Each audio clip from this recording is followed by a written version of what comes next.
Hi, and welcome to Helping People Perform, the podcast that gives you fascinating insights into those people whose chosen vocation is to help others perform at their best. From consultants to teachers, sports coaches to financial advisors, all of my guests share a passion for getting the most out of individuals, teams, and organisations. Enjoy the episode.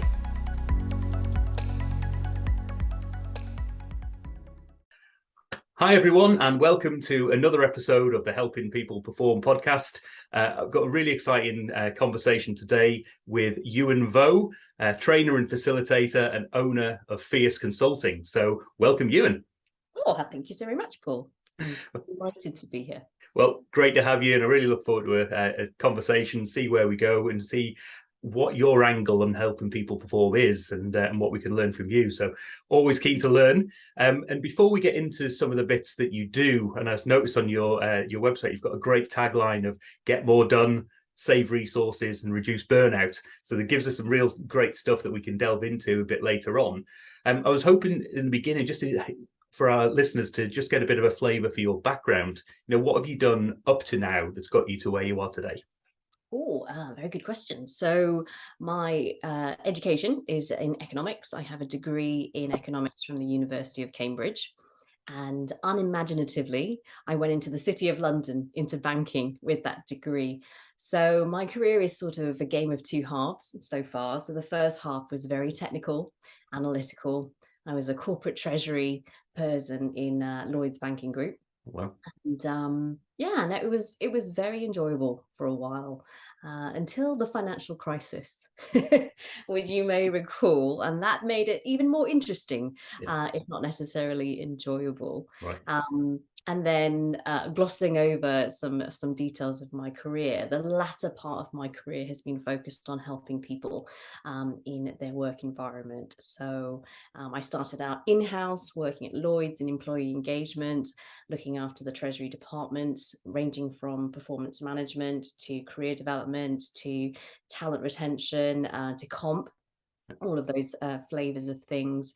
And then I finally decided to start out on my own when I began Fierce Consulting, my little business, and then started servicing clients mainly in the corporate and banking world, probably because I speak their lingo, I understand the culture, and probably my network is strongest in that field.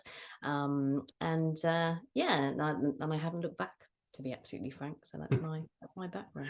Fantastic. And do you because I hear a lot of parallels with my background as well, from a sort of working in corporate and then working on corporate a little bit, so having those internal improvement roles. Did you ever go out with the intention of going in that direction, or did you just go with the flow and take the opportunities that came to you? Yeah, I have no plan. I wish I could say, given that I do a lot of work on project management, that I had this grand plan and I left and I knew exactly what I was doing, but I didn't. No. I was feeling it out. I was pretty burnt out, to be frank, when I left corporate. Right. And I didn't know exactly what I wanted to do with my life, but I knew it wasn't continuing in that line. In fact, I was exploring reducing my outgoings, my financial outgoings, to a level where I wouldn't have to work again. Okay. So I don't know if those of your listeners are aware of something called FIRE, which is financial independence, retire early. I was an advocate of that principle. So it just turned out that sort of in my first year of so-called retirement, or just relaxing after really hard work, a colleague, ex-colleague, continuing friend. We can edit that. Friend. She called me up and said, would you like to do a consulting gig? And I was like, oh, yeah, actually, yeah, why not? It'd be a nice little bit of pocket money and it would be interesting to do. And it just built from there, frankly. And I've just been muddling my way through ever since. So that brings us to where you are today with Fierce Consulting. Am I right in thinking you've been going for a number of years now? Is it around 2016, if my LinkedIn stalking is correct? You know what? I don't even know. Yeah. It's crept up on me. I'd have to look when the company was incorporated. But yeah, 2016 sounds about right. Yeah, quite probably. And so tell us a little bit about Fierce Consulting. You mentioned those three things of getting more done, saving resources and reducing burnout. Is that the main focus of how you help people? Yes, I would say my approach is sufficiently flexible so that when consulting with my clients, I identify core issues, core desires. I Right. can adapt my style, my content to meet their particular needs. So I can be as flexible as working on communication, or right over into how to be more empathetic, to project management. So there's not kind of particular niche in that respect. I just happen to have won a lot of business in project management, which Right. is, yes, that's kind of part of what people, that's part of the demand side of the market. Maybe that's just what's needed. Mm. Um, but the reason why I have that tagline is because that's what I feel, that's what I sense people want at the moment. They're feeling very overwhelmed. Mm. There is still very high headcount cuts, high numbers of vacancies across all sectors, frankly, Yeah. and people are tired. And even more after the COVID, they've had a reassessment of their life priorities. And they're asking questions of themselves and of their family and of their partners that Mm. perhaps they've not done for a long time. Mm. So that's why I have that tagline. It doesn't necessarily mean I do particularly one thing. It's more about addressing that general concern that I see Right. in our society. So you, in terms of working with your clients, you would just understand their needs, understand their challenges, and then sort of bring a tailored approach to what you think can support their needs at that time. Is that fair to say? Yeah. What often happens in the sales process is a client will come to me and say, I'm looking for this type of training. Right. Right. And I'm like, oh, okay, interesting. Let's have a conversation. Yeah. And I think a lot of the people that you who subscribe to your podcast will be familiar with this, those who are in this industry, because when you start having that conversation and digging deeper, Mm. actually, that is not the thing they need. Right. There is something greater going on. There's something more systemic that Mm. they need to address. And part of that sales conversation is helping them identify that, and sometimes helping them to accept that. Mm. See, that latter bit is actually quite hard. Mm. I Mm. know in previous conversations we've had, we talk about the need for having those conversations and challenging those things a bit deeper. And I know from conversations I've had in the past that you can almost do yourself out of work in those areas, can't you? Because it's like what you need is something else, and I'm maybe not the person for that. How have you come across those situations yourself, and how's that been for you? Totally. I don't know who it was, but there is a tagline is that it's not training is not usually the thing you need. Right. And for a trainer, it's like a horrible mantra. But a lot of people perceive training as this magic bullet. Mm. It's not. It's not going to be the main pillar that's going to fix your culture. Mm. Right? So very often I'll be brought in for improved communication. Let's take that. Yeah. Yeah. And when you get to the bottom of it, there's some just really toxic behaviors, Mm. very distortive behaviors happening usually at the very senior level, right? And me coming in and talking about how to lay out an argument or how to present is that's not going to fix that. Right.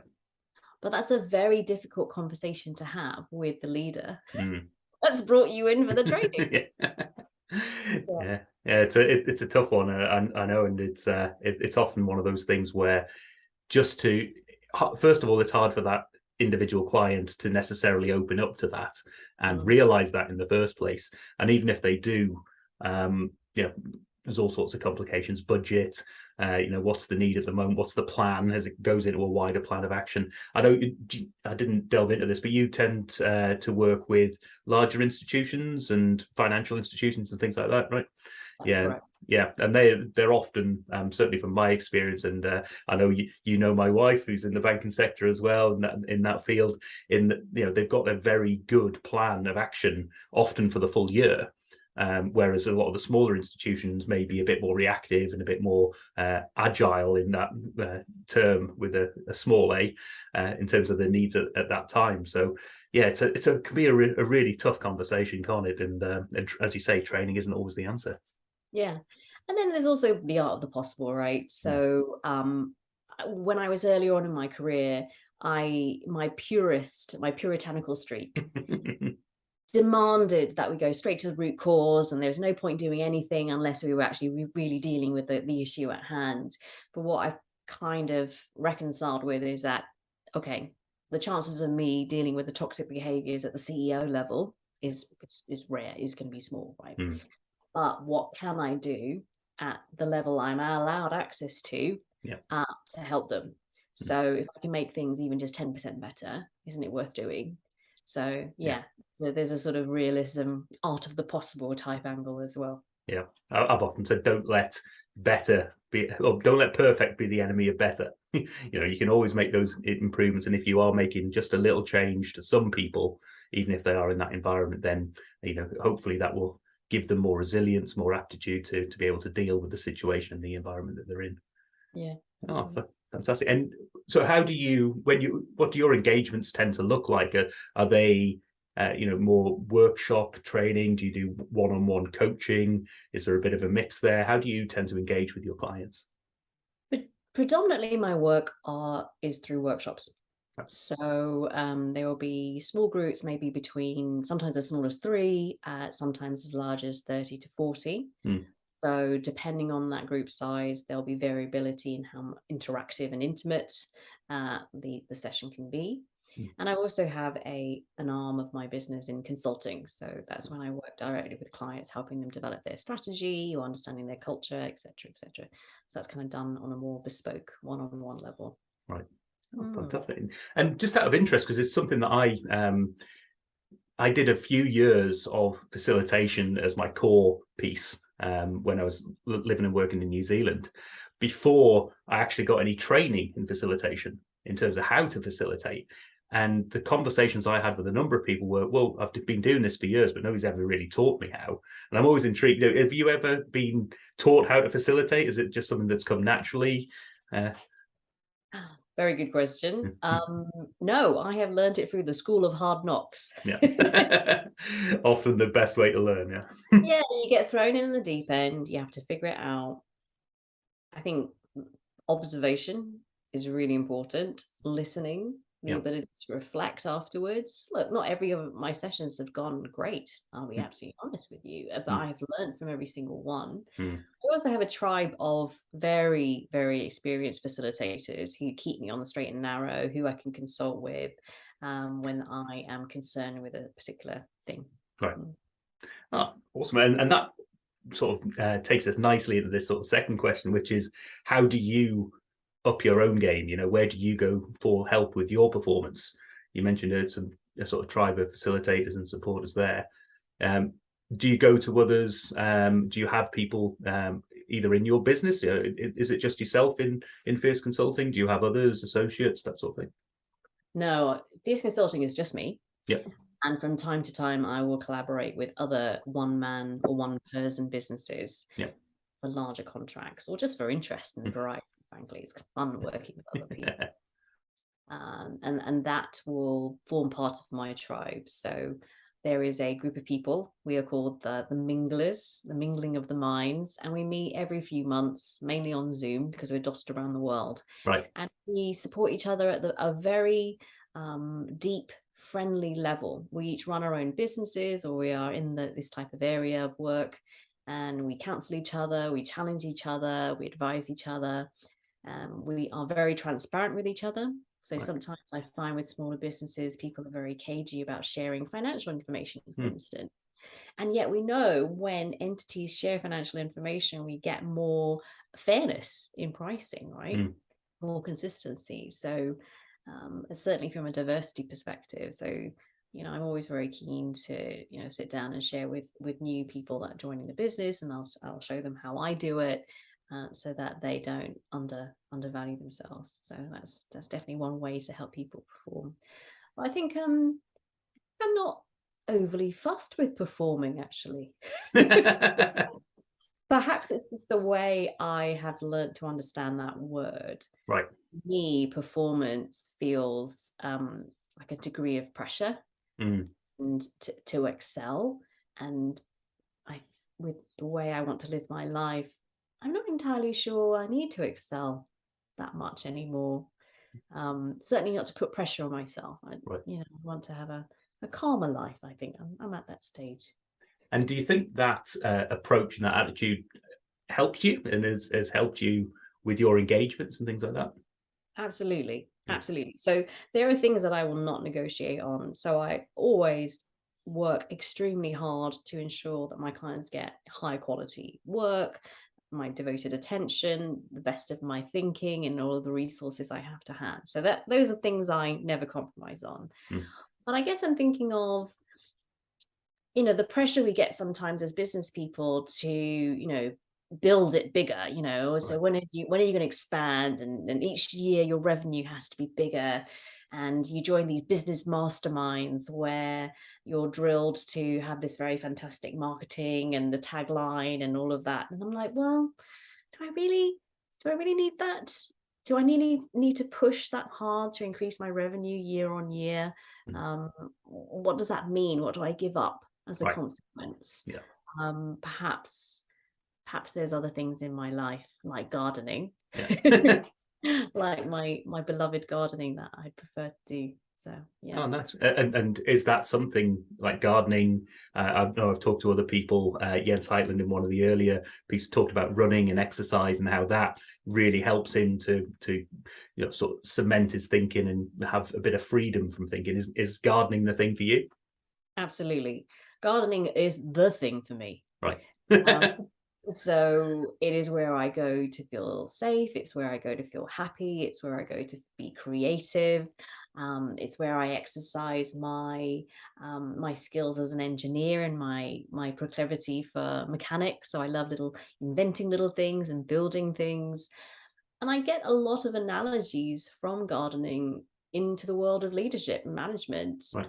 The art of right plant in the right place. That Right. is a very common phrase we have in the gardening world. And I think about how we choose leaders and how we recruit or promote people. Mm. Um, we need to think about putting the right person in the right spot. And we're not so good as a society at identifying those criteria and slotting people into the right pockets. Mm. Like, Yeah, I don't know. I was talking to somebody recently about the sort of farming analogy, which has got a lot of links. Obviously, the sort of you sow the seed, you nurture. You don't tell a plant to grow. You're not there saying grow more today, grow more. You've given them the conditions to grow. You are, nurturing, making sure the soil's right. You're giving them, making sure the water's there. Yeah, and then you are allowing them to, come up as their own sort of ways of growth, really. And that sounds similar to the gardening world in some ways. absolutely. Yeah, fantastic. And so in terms of your clients or the people that you want to work with, the things that you would like to do, are there any things, any organizations, individuals, groups that you would just love to have the opportunity to engage with, and use your skill set to maybe help them perform? Ooh. Hmm. I said earlier that I don't have a particular specialist subject, although project management has been my sweet spot. And I'm not particularly focused on a sector or industry or organizational size, even though I have been funneled into institutions. But I think where I am unique is how I play my background of technical ability and precision Mm. with a massive sense of fun and humanness. Right. Right. So, I went to a good university, I got a good degree, I excelled in a pretty tough industry and a tough role. I can hold my own in most conversations. Yeah. Right? But I don't feel the need to be all fancy or serious at work. Mm. I don't think any of those things contribute to my ability to be successful Mm. in the working world. And I feel sad when I meet people in corporate setting who feel they have to put on a particular image or demeanor in order to survive. Mm. And they're not really being their authentic selves. And we've lost, I think a lot of workplaces are quite inhuman or inhumane. Mm. And I don't know why we have allowed ourselves to get into that situation. I think we stumbled into it over 100 years of industrial development. I think And go ahead. I was just going to say that the point that you made earlier on about what's been ingrained in you about performance, and you challenging that. I don't think a lot of businesses do that, or they're very narrow-minded in what performance is. Performance is the financials, it's the growth, it's the shareholder value. Very important, but it's not the be-all and end-all, is it? There's what you achieve, and there's also how you achieve it. I think that's a really important part of that's success. Success is not I've got the results at the expense of all the of my people, or the expense of the environment, whatever it might be. I think we're now coming to much more of a world of the success is the business results with the corporate responsibility results that go along with that. Yeah, absolutely. And I think we need to be having that conversation at the shareholder level and at the investor level, the pension level. Right. So I think about the pressures on a CEO of this quarterly reporting and having to deliver these results. Why is she having to deal with that? Well, look who owns the business. Right. And what do they expect? Okay, so it's predominantly going to be investment funds and pension funds that hold these assets. Okay, so why are they driving for performance? Well, that's my pension, that's yours and my pension fund. And we log in periodically and go, what's going on? Why has it not gone up? Right? Yeah. So, and yet we are the employees, or we are supporting the employees that are potentially suffering as a result of that culture, that hamster wheel. We really need to step back and ask ourselves, what is our expectations in terms of retirement? Are we living far, far longer than we ever anticipated, right? So if I'm thinking I start work at 20 and I want to retire at 60, but I'm going to live probably to 100, I'm having to finance practically, so 20 to 60. So that's how many years? Help me with my math. 40 years of work. Yeah. I'm going to 40 live years to of not work. Yeah. Right. That doesn't work. That effectively, I would end up having to need such giant pension returns in order to finance that. And we're not talking about it. No, it's very much the elephant in the room, isn't it? With the society that is aging and but not necessarily working or plowing the money away in order to support that. It's a tricky one. Yeah.